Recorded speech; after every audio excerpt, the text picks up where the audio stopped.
2026年全民國家安全教育日嘅主題係主動對接15+5規劃，堅持統籌發展和安全。新界各區舉辦咗唔同類型嘅活動，向市民宣傳國家安全嘅重要性。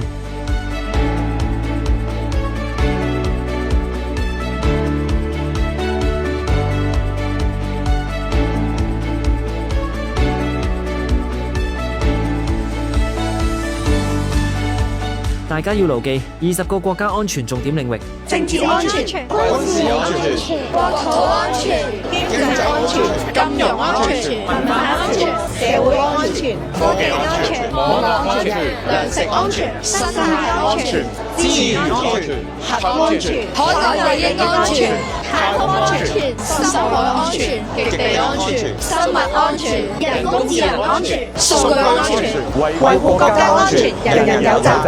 維護國家安全，人人有責。維護國